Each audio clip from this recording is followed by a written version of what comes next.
Morning, Namaskar. Today we are going to resume from where we had left in the week 5, that is the week 6, and we're going to continue with MMPC 001, Management Functions and Organizational Processes. And we are going to look at the last 3 units of Block 4, that is Organization Culture, Managing Change, Ethics and Corporate Responsibility, that is CSR, Corporate Social Responsibility. Okay, let's continue with the unit 12, that is organization culture. And by the end of this particular unit, you will be able to understand what is the concept of organization culture, the role that the organization culture plays in an organization, characteristics of a great organization culture, and what is a work culture, and what is good and ethical organization culture. So you'll be able to understand all in all, what is an organization culture, its importance for the organization and the employees. Well, let's begin with the concept of organization culture. Now, what is basically an organization culture? What defines an organization culture? Well, when we talk of the word culture, what does it mean? It means a kind of belief, the ethics, the norms, the habits, the practices that exist now, whether it is at home or in the society or it is in the organization. Now, when we say this is a very this family has a very good culture, so what does it mean? That means their beliefs, their norms, they're very ethical. They follow the various practices. They follow the good practices. So all these things, that forms the culture of a family. Similarly, in an organization, also there are certain traits which go together to form a very good, healthy organization culture. So that is what the beliefs that are being followed, the norms of the organization, the customs that the company follows, the habits that the people follow or the organization follows. So social practices, ethical values. Now all these things, together they form the organization culture. Now, this organization culture is basically, it's not that something which is imposed on the employees, it is shared. The culture is developed within the organization, and organization as such per se is nothing. It is together the group of employees. So when we say that the organization culture is very strong, or let's say the organization culture is very healthy, what do we mean? It means that the practices that are being followed are being shared by the people in the organization. It is a shared meaning within the organization, and these set of traits, they differentiate one organization from the other organization. So when we say that this organization is a very healthy culture, or when we say, you must have heard that they say that this organization is not good, ethically is not good. So, or people are not comfortable there.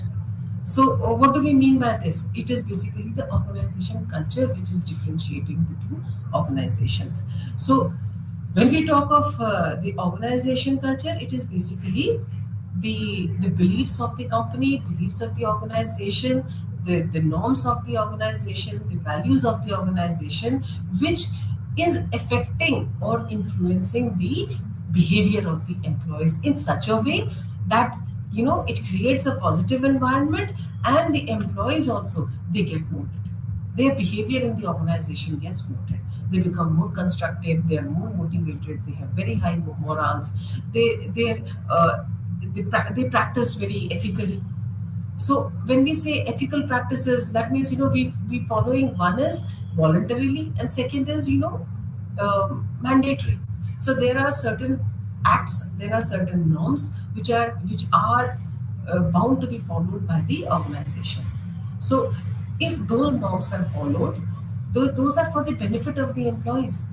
Those are for the benefit of the organization also, because if If we are implementing them, the employees are happy. We have a set of very motivated employees. We have a set of very happy employees. We have a set of very involved employees, encouraging employees, a very constructive environment that in turn will increase the productivity of the organization. So organization culture plays a very important role in the overall productivity and the efficiency and effectiveness of the employees. What is the characteristics of an organization culture? The values, unified purpose. When we say unified purpose, what does it mean? It means that the culture of such an organization is such that it integrates, it unites the employees. There is a kind of convergence of all the activities from different directions, all the activities, all the functions which are performed by the employees, they converge towards what? They converge towards the organizational goals and objectives. So if there is unified purpose, the organization will be constructive, it will be productive, it will be able to achieve its organizational goals and objectives on time.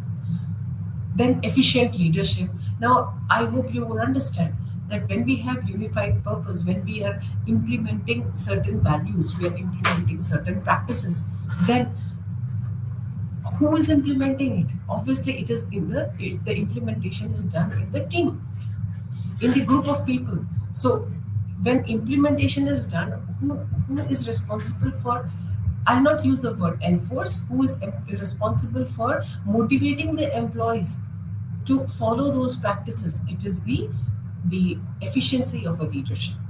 That is an example of an efficient leader. If the leader is essential, if the leader is able to understand the requirements of the organization as well as the requirements of the employees, then it will have an impact on the overall organization culture. Then effective communication. Again, organization culture is considered to be very sound, very positive when the people working in the organization, irrespective of the level in which they are being informed. They are being informed in a timely manner. Then accountability. When everybody, that's again a great organization culture. When all the employees they feel accountable to the work that they are required to do. So when if there are only let's say few people who consider, who are accountable, and the remaining let's say 80% of the employees, they feel that no, we're not accountable to this organization, we not perform as per the requirements of the job, then you cannot have a very positive organization culture. Then proper recognition, that is another very important characteristic. See, we want people to perform, but in turn the top level management, or let's say the head of the institution, or for the matter let's say the head of the department or the team leader, whoever that is, you know he or she should be able to recognize the achievements, or let's say recognize the contribution that has been made by the employees. So that is very important aspect of a healthy organization culture. People will continue doing work, but if we are not motivating them, if we are not kind of reward, but it could be also verbal recognition. So if we are not doing that, we will not be able to get the kind of results that we want. Employees will not be motivated to perform. And all these things, they will together combine to form the healthy environment. So these are the basic features of a good organization culture. Now, what role does the organization culture play? I think it is very pertinent that, as we have already discussed, that organization culture plays a very important role in you know a kind of forging the way, in kind of drawing a path, in giving a direction to the employees in whatever they do.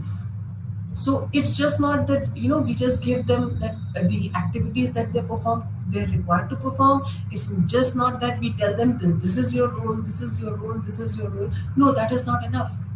We ourselves should set the example, lay the path for the employees to follow us.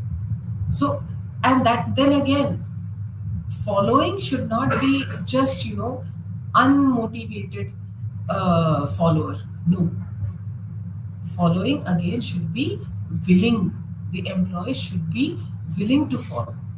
So the employee should be a willing employee, not a hesitant employee. So, the rule of organization culture is like, as I said, to give a direction to the employees. Then it redefines the intra-organizational communication. Intra-organizational, that is within the organization, the kind of communication. So, organization culture is a very important role to play in that. If we have a healthy organization culture, if we have ethical practices, if we follow the values in the organization, then obviously, the communication pattern, the flow of communication, whichever level that is, upward or downward or lateral, horizontal, whichever level the communication is flowing, there'll be free flow of communication. People will not be hesitant in interacting. People will not be hesitant in expressing their views, their ideas.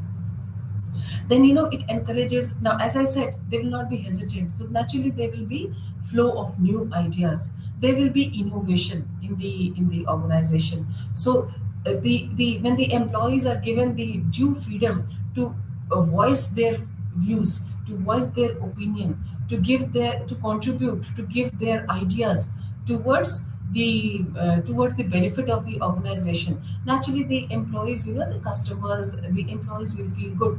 And if the employees feel good, if we are able to achieve the goals and objectives, then people, we are, after all, the organization is serving the people, it's serving the society, it's serving the community.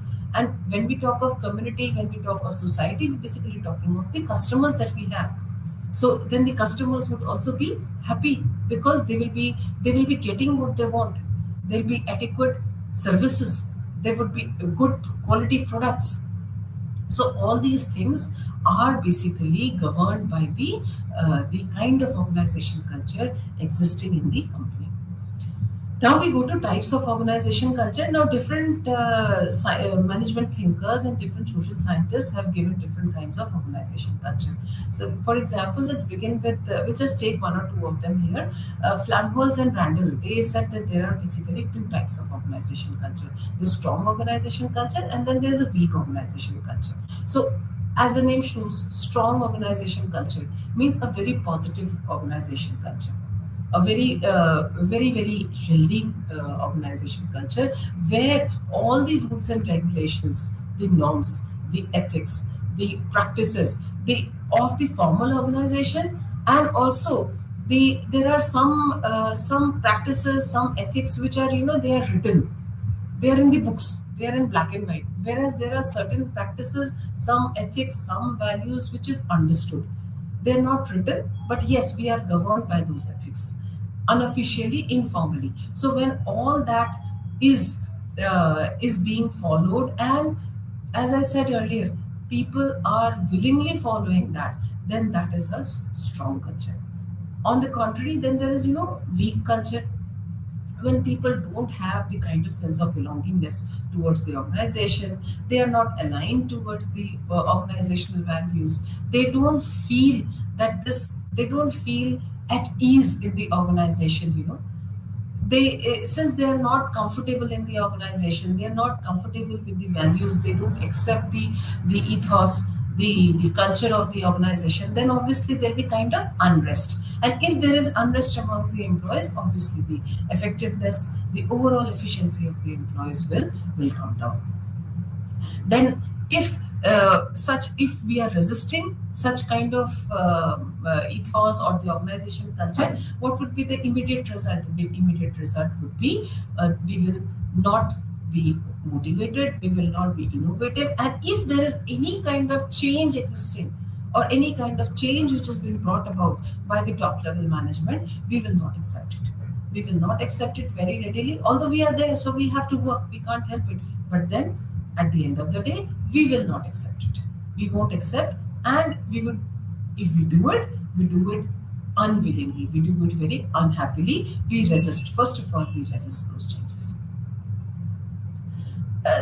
Second, this thing model is and use fourfold typology. Now, he has given basically four kinds of cultures. One is the power culture, then we have the role culture, task culture, and then the person culture. So, power culture, we will quickly go through each one of them. Power culture is when the employees kind of govern. So, the kind of culture that exists is the culture which is of the employees. And the organization is known, must have heard, organization is known by the kind of employees it has. So that is kind of the power culture. So the culture, the norms, the values, the ethics, the practices that are existing in the organization are basically of the employees, and they dominate. Second is the role culture. Role, now, as the name shows, that is the culture which is defined by the norms and ethics, the rules and regulations. That is the formal organization. Whatever are the rules and regulations in the organization, the employees are required to follow that, and that forms the kind of the culture. So in this case, what happens is there is, all the it is uniform everywhere because rules and regulations are implemented everywhere. They are all across, they are over the board. So naturally, all the employees, there would be less chances of any kind of nepotism, and less chances of any kind of let's say employee instability. So all the people will feel secure. All the people will find kind of stability in the organization, and they will work. But then they will work governed by the rules and regulations. Then we have the task culture. As the name shows, task, that is, employees are all motivated to perform. So we begin the day and we end the day. That is, we begin our work and we end the work with the drive or the motivation that yes, we have to do it. So it is a very positive. Now that comes from inherently it comes, and there are dimensions, there are factors which make the employees like this. They will be change driven, so they will not resist. And why they will not resist? Because the employees feel they are part of this whole change, and they feel that they tend to gain as a result of such a culture.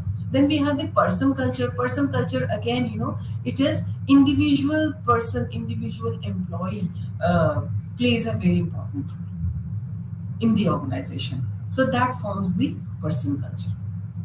And when we say person culture, so naturally, when we are giving importance to all the employees in the organization at whichever level they are, at whichever position they are, and whatever they are performing, so then we are kind of following a very decentralized way of managing the organization. Similarly, we have Quinn and Cameron. Now, Quinn and Cameron, they basically defined two main attributes to defining they identify two main attributes to defining the organization culture. And what are these two sets of attributes? Internal focus versus external focus, integration versus differentiation, flexibility versus stability, discretion versus control. Now, all these different traits, they combine together to form the different kinds of cultures in the organization. Like we have clan culture, advocacy culture, market culture, hierarchy culture. So you can see that we have a continuum, horizontal as well as we have the vertical axis. So horizontal, extreme left, we have the internal focus and integration. Extreme right, we have the external focus and differentiation. Similarly, in the y-axis, at the top is flexibility and discretion, at the bottom is stability and control. And accordingly, depending on how the organization is changing and how let's say how internally focused it is, or on the contrary, how externally focused it is, how much stability it wants, how much control it exercises on the activities, on the employees, accordingly the cultures are formed. We have clan, advocacy. You see, depending on the dimensions, you can identify them. Similarly, we have the Hofstede framework. Then we have the traits. Now, traits, I think you would be able to identify now the traits of a great organization culture. What are these traits? That is, these are the traits which define the organization culture, whether the organization is has got a positive organization culture, or whether the culture is, let's say, negative. So these nine traits can help us to know whether or what kind of organization culture exists in a company. Similarly, you have, like, what are these? Alignment, appreciation. Now, appreciation, very simple. If you remember, we had discussed recognition. So recognition or appreciation. If you see that in the organization, people are just, they continuously, they're doing their work, they are achieving the organizational goals and objectives, they are doing basically what they are assigned to do, but then there is no appreciation, there is no recognition, there is, let's say, no reward. So then in that case, what it would be? It would not be a great organization culture, it will be kind of negative environment. Similarly, trust. The more trust you enthuse in your employees, the more positive they are, the more motivated they are, and naturally the organization culture would be a very positive organization culture. Similarly, resilience. The more resilient it is to change, there will be difference in the organization culture. Teamwork. As I said, we have a good leader who motivates the team members to work together. They don't work in divergent directions. They're all working towards one direction. That is, they all working towards achievement of the organizational goals and objectives. So if the team is good, the teamwork, ultimately, when we talk of success of an organization, success of a department, is it success of only one person? Is it success of a leader? No. See, can leader do everything? No, it's only the employees. Leader, along with a set of efficient, effective, motivated employees, they are able to achieve. If the team leader thinks that, I have achieved, the organization has achieved, or we have increased the productivity of our unit because of me, well, he is mistaken. If the employees don't do anything, will the team leader succeed? No, he or she cannot succeed unless the employees together work towards that. Well, now we go to the 13th unit, that is change, managing change. So when we are talking of managing change, does the organization always remain as it is, as it was founded? No. See, the norm of the life, the norm of the organization is that it has to constantly keep on changing. See, we are all evolving. The organization is evolving. And why we are evolving? Because if we don't evolve, we perish. If we don't accept the changes, and if we don't accept the changes and we accept the changes readily, then we cannot survive. So for the organization to survive, for the employees to survive, we have to accept the changes that are happening. Now, the changes happen basically within the organization, so we have to accept those changes. And how they are brought about?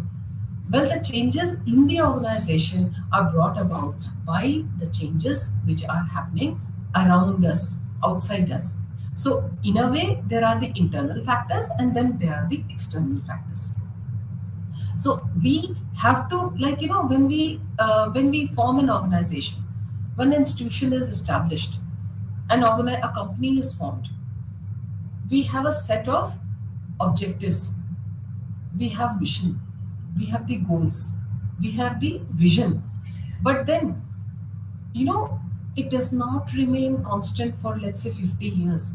The vision would remain constant. Maybe it can. But then, with the changing environment, we have to reorient ourselves. We have to not move away from the charted course of action, no, but we have to modify the course of action. We have to modify the path. We cannot, if the path has been drawn, we cannot just keep on moving on that path, because then we'll have a lot of hurdles. So as and when the hurdles, don't take the word hurdles in a negative term, it basically means the challenges. So if we don't accept those challenges, we don't reorient ourselves, we will perish, we cannot exist. So basically, this is the concept of organization change. And you would all see, we are all seeing around us. You see how fast the environment is changing, how fast the technology is changing. There was a time, when communication in the organization was only through letters. Then, how things changed. Letters and telegram. Now, telegram does not exist at all. Then we had, communication with the help of official face-to-face meetings only. But now you see, we have online meetings. Those are also considered to be official. Those are formal online meetings across the world. The people are, they connect with each other, they communicate with each other, they take important decisions, they exchange ideas, they brainstorm. And how is it possible? It is only possible through technological advancements. So if a company does not accept those technological advancements, if the company does not adopt those technological advancements and adapt those and change, then it cannot succeed. It will not be able to move with the times. So then, there are, when the organizational strategies change, for example, the company is looking for merger, two companies, they merge, or one company acquires the other company, or let's say the company is looking at diversification. It manufactures a set of products, then it decides that no, now our customers are such that they want a different kind of product. Like, for example, you take computers. Earlier we had only desktops. Then we have those heavy bulky desktops, computers, PCs, personal computers. Then as the times changed, the technology changed, so the computers also changed. And now we have what? We have laptops, because it's more convenient to use a laptop. You can use on the go. When you're moving, you can on the move, you can work. It's not necessary that you have to be only on your in your office, in front of your PC to work. So these things, if we don't accept, we will not thrive, we cannot succeed. Right sizing, downsizing. So, we begin with, let's say, 50 employees, then we see that our organization is growing. So will it be possible to continue the work, or the growth will continue with only 50 employees? No, we have to change that. We have to increase the number of employees, we have to increase our activities, we have to increase our offices. So, see, these are all the different kinds of these are various organizational change, and they brought about by the factors. So, what are the drivers, the factors? Technological innovations, cost cutting, competition, competitive advantage. Now, let's say there are 5 companies, manufacturing shampoo. So, there should be something in the companies which would differentiate it from the other companies.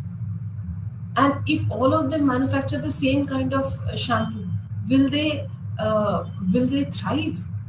No, they have to bring innovation.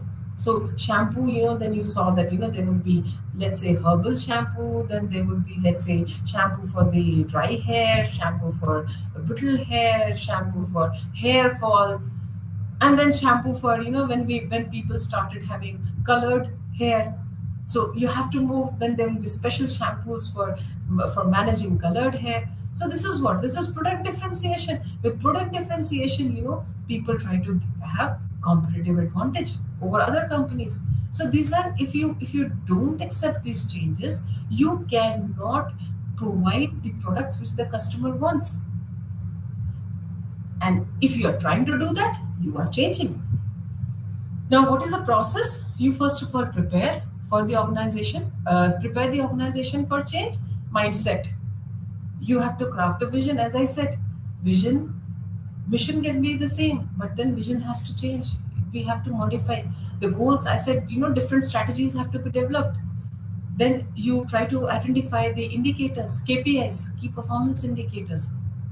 Then you try to, try to identify your stakeholders, try to find out who are the customers, whom are we going to serve, whom are we going to provide, who are the people who are going to use our products. So you try to find out, we try to identify all that. So we kind of, we try to plan. Then we implement, that is, we implement the plan.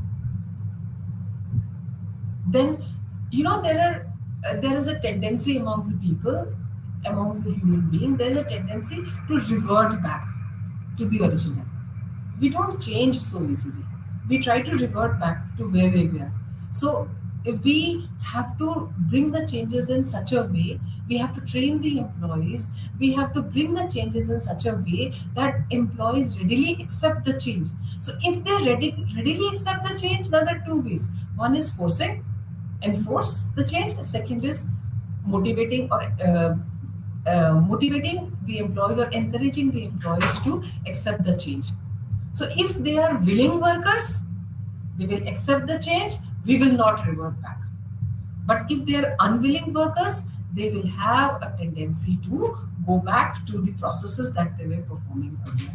So it is necessary that we embed the change within the organization culture and practices. So it's just not the, changing the strategies, changing the plans, implementing the plans. No, but accordingly we have to mold the practices also. We have to mold the organization culture also, the values, the ethics. We have to mold them so that we move on.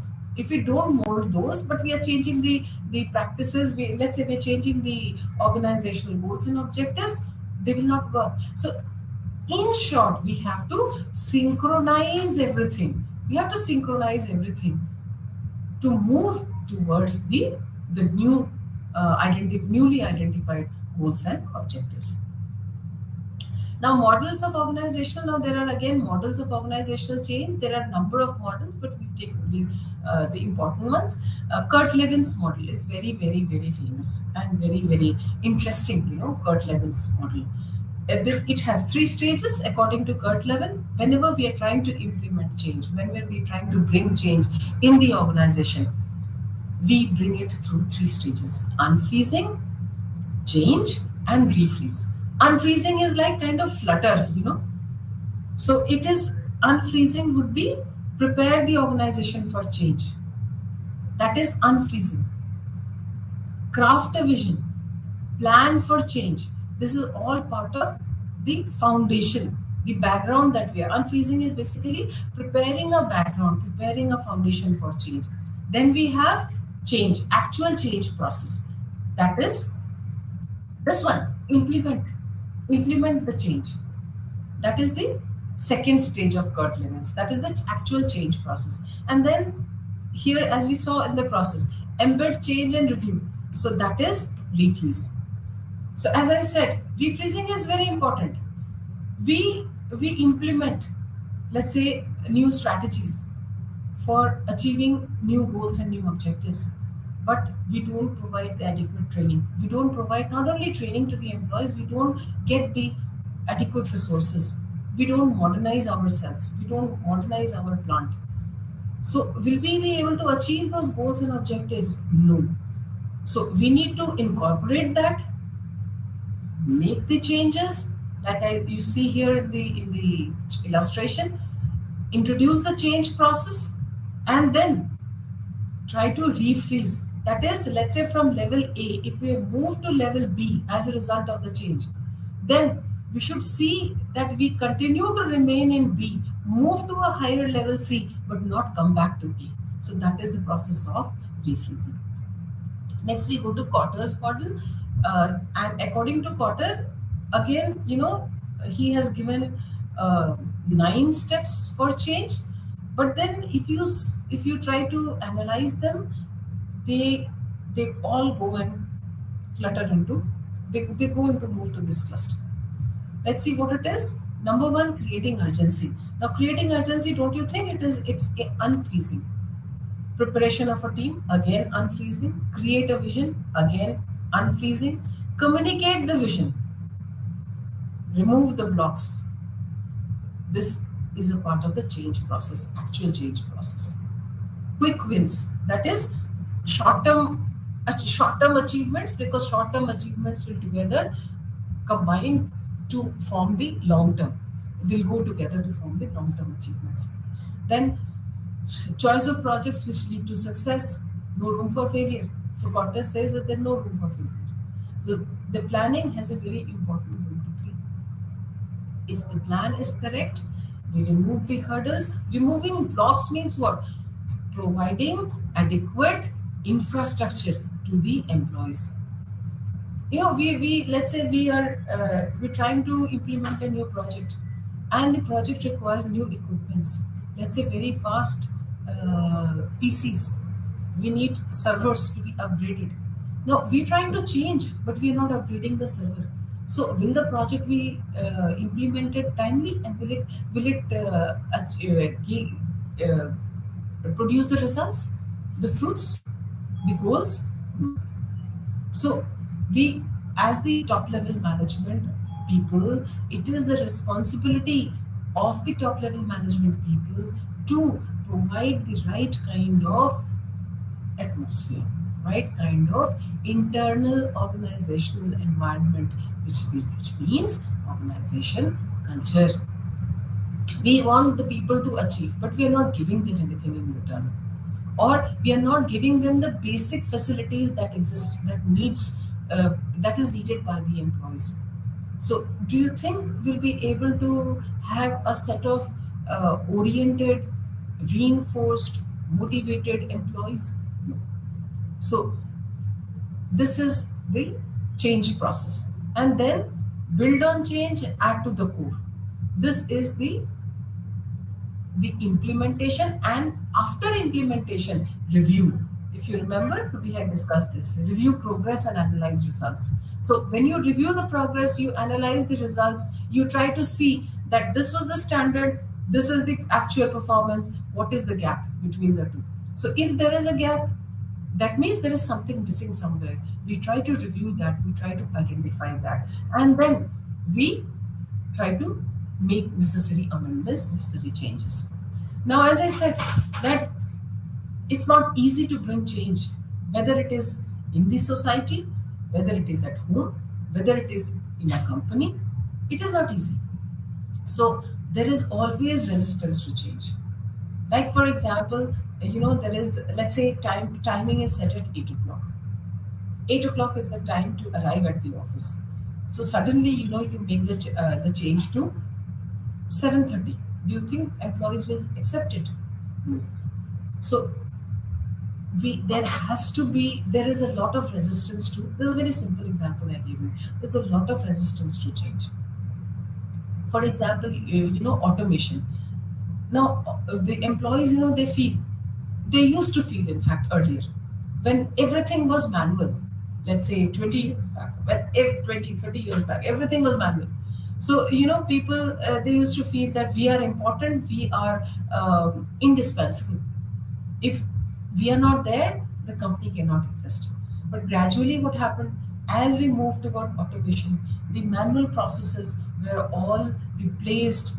Gradually, they were replaced by automated processes. So, there was a kind of flutter, there was a kind of dissatisfaction, or let's say there was a kind of a lot of, insecurity amongst the people, that now that we are bringing in automation, what will happen to our jobs? So this is a very ideal situation wherein the employees will try to resist automation. So uh, there are when there is resistance due to two reasons. There are organizational reasons and there are personal reasons. So when the organization, the people, the top management, they don't provide adequate training, they don't communicate, the information flow is not correct, we don't involve the employees in the activity. So I've discussed all these things. So then, when the people don't know what exactly they are supposed to do, when the people don't know that if this change is brought, what is going, how they are going to benefit out of it, so then naturally they will resist it. Then there are individual problems also, individual issues. As I said, they don't know, people don't know, employees don't know that if you're bringing these changes, what will happen. So these question marks, they result in fear amongst the employees. As I said, fear of insecurity, fear of losing the job, fear of feeling that maybe uh, we will not get the kind of support that we want from the heads, from the team leader. Now these are the individual problems. Then if the employee has been trained properly, the employee is informed, the employee knows exactly what is required from him or her, then he or she will be a very confident employee. And if there is a confident employee, he will be able to achieve, he will be able to perform, he will be performance oriented.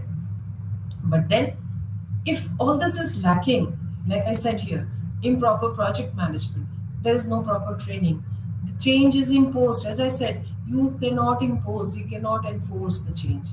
It has to come willingly. So, until unless, like at home, you see, when you enforce the children, no, you have to study, the child will not study.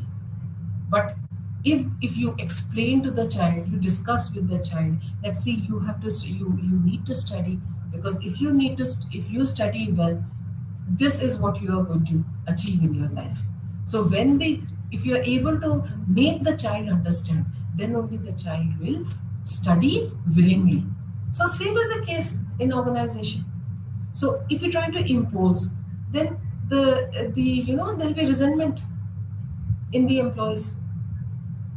If there is a resentment, they will not work, and they will also, we don't share with them, so they will not be confident that they'll not be confident of doing the work or what is expected of them. So these are the various reasons, for resistance to change. How to overcome resistance? Normative re-educative strategies, that is retraining them, providing the employees adequate competency enhancement opportunities. We One is induction training. We had studied, I think, 3 weeks back. There's induction training, and then there is also continuous training, in-service training. So, what is the basic purpose of in-service training, or let's say mid-career training strategies?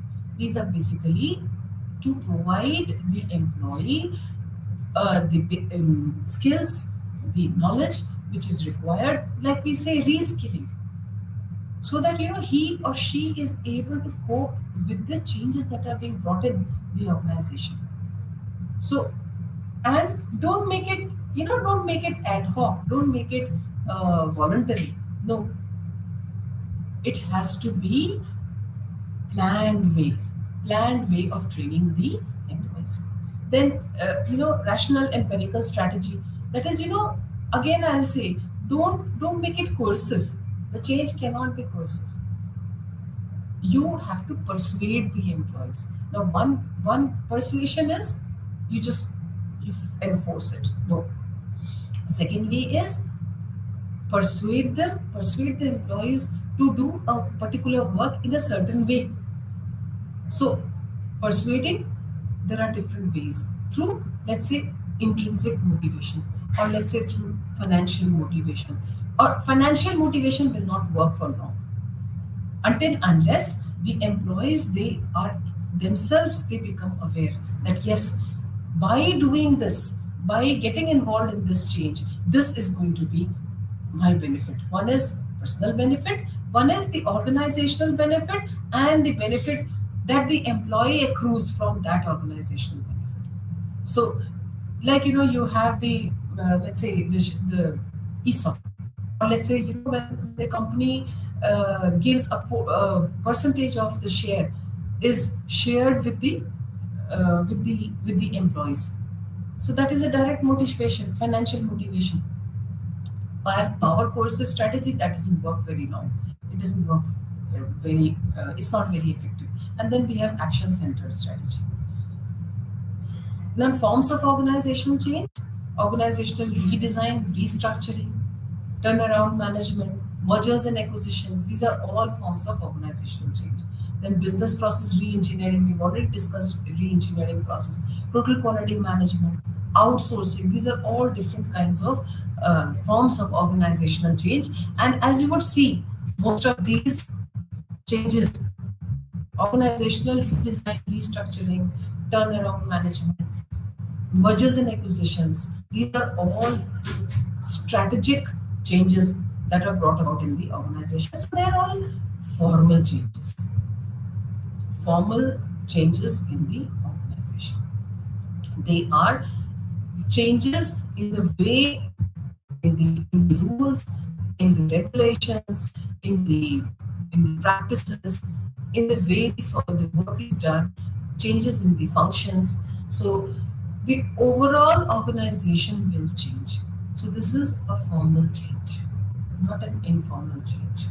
But within this formal change, the team leaders or the head of the departments, they will have an informal way of incorporating them. One is formal way through the books, black and white. Second is within that there will be also certain informal cues that the team leader will use so as to involve the employees. Now we go to the last unit, unit 14. Well, let's just quickly move up. I would like to tell you, quickly move up to the, see here. This was the core structure. Block 1, Block 2, Block 3 and Block 4. And as I said, today is the 6th week of MMPC 001, wherein we will discuss the last 3 units: organization culture, change, ethics and CSR, corporate social responsibility.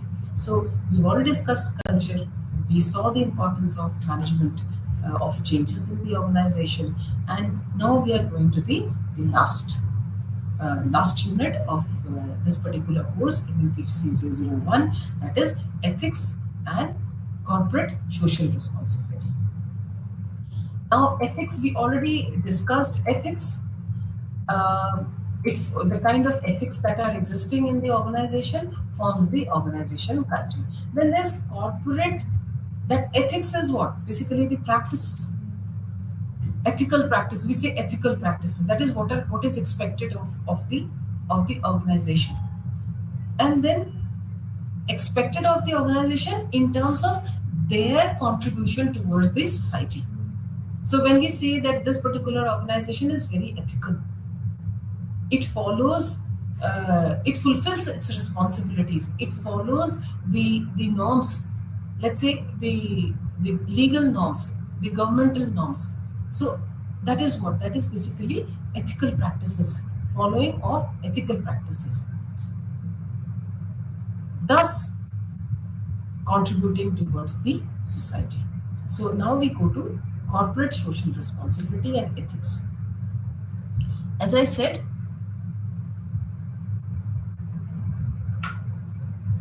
now we try to understand concept of corporate social responsibility, CSR. Now, as I already told you, it is basically, see, one is, say, all the organizations, most of the profit-oriented organizations, working for profit organizations, they work for themselves, but in turn, they are also contributing towards the society as a whole, society at large. So, because they're employing the people, they're giving them salary, and the people, the employees, they're part of the society. But then, as a whole, the company has, apart from, giving, let's say, livelihood to the employees, it is also responsible to the society as a whole. So, responsibility of the company towards the society is what is known as corporate social responsibility. That is, all those activities. See, one is the activities, the functions that the organization is performing for the organization. Second, all those activities that the company is undertaking for the people outside the organization. All those activities which the company is undertaking over and above the profit motive. That is your basically corporate social responsibility. That is actions taken by the organization beyond direct economic or technical interest. As I said, beyond profit, the activities that the organization takes beyond profit motive, those are all under the come under the ambit of corporate social responsibility.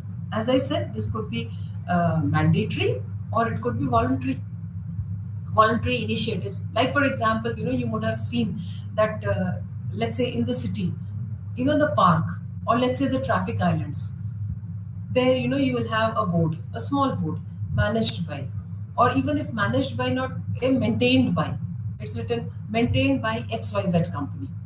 So what does that mean? Even if it doesn't matter, but it is in a way, of course, it is, by putting this, people know about the company. One thing is, of course, popularizing the company. That is one strategy. Second is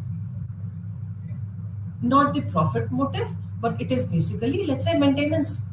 So as such, maintenance of parks, as such, maintenance of, let's say, the traffic islands, it is the responsibility of the government.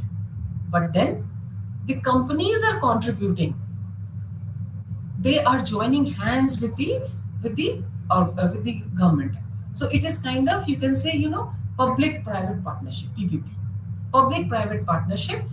And because of this public private partnership, beyond profit, again I would say, beyond your economic interest, they are trying to help the government maintaining the parks, maintaining the let's say the lawns of the society, maintaining the traffic islands, or let's say having, at different places, the companies, sometimes you would see, they will install water booths, water coolers. So that is again what it is. The company feels that we are getting our profit from the people, in turn we should do something for the society, something for the people. Now, what are the benefits and drivers of CSR? Acts as a license to operate.